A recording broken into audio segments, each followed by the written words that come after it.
मास नक्षत्र व्रत के महात्म्य में सांभरायणी की कथा।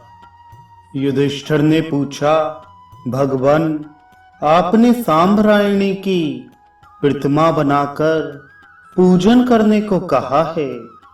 ये सांभरायणी देवी कौन है?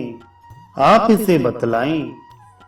भगवान श्री कृष्ण बोले, महाराज, ऐसा सुना जाता है कि स्वर्ग में सांभरायणी नाम की एक तपोधना कठिन व्रतों का आचरण करने वाली प्रख्यात सिद्धा नारी थी, जो देवताओं की भी शंकाओं का समाधान कर देती थी।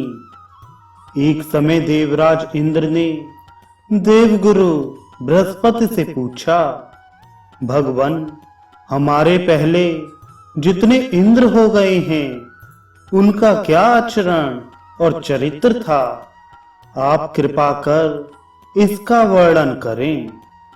देवगुरु बृहस्पति बोले, देवेंद्र, सब इंद्रों का वृतांत तो मुझे नहीं मालूम, केवल अपने समय में हुए इंद्रों के विषय में मुझे जानकारी है।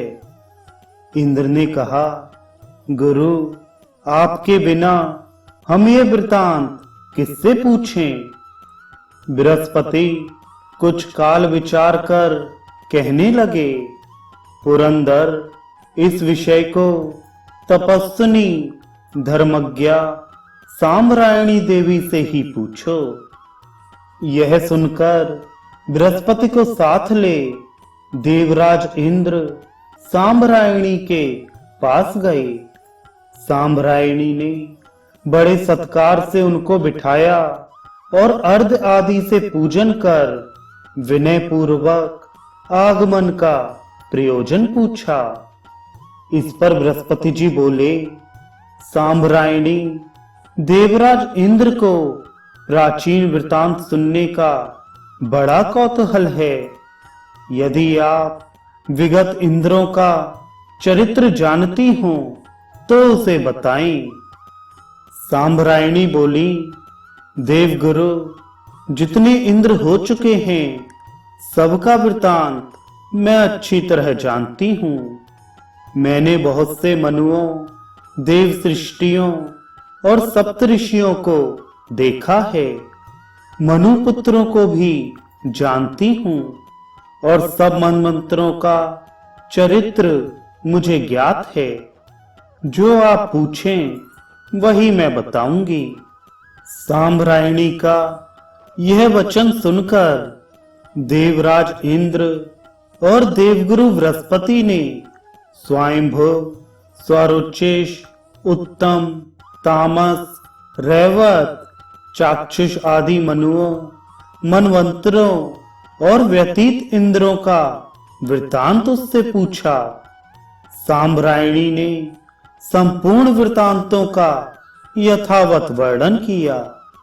राजन, उसने एक अत्यंत आश्चर्य की बात यह बतलाई कि पूर्व काल में शंकुकर्ण नाम का एक बड़ा प्रतापी दैत्य हुआ। वह लोकपालों को जीतकर स्वर्ग में इंद्र को जीतने आया और निर्भय हो इंद्र के भवन में प्रविष्ट हो गया।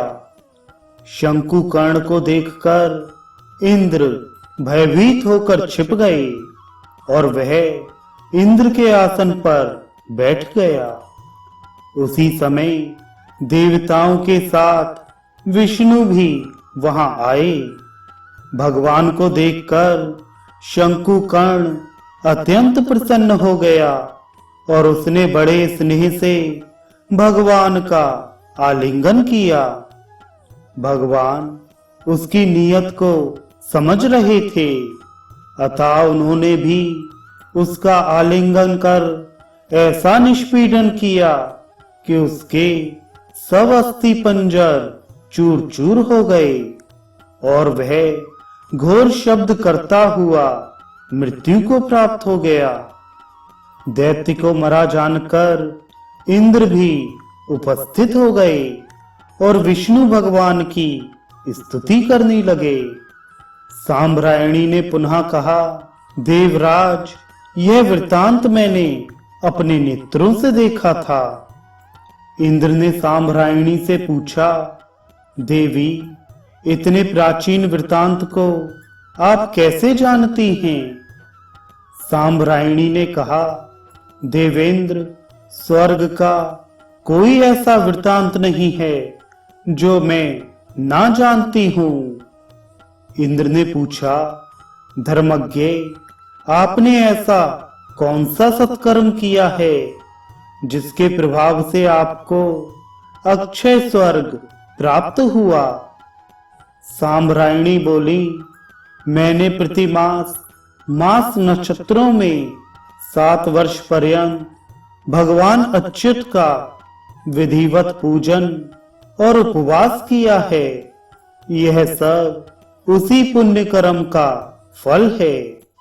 जो पुरुष अक्षय स्वर्गवास, इंद्रपद, ऐश्वर्य, संतति आदि की इच्छा करे, उसे अवश्य ही भगवान विष्णु की आराधना करनी चाहिए। धर्म, अर्थ, काम और मोक्ष, ये चारों पदार्थ भगवान विष्णु की आराधना से प्राप्त होते हैं।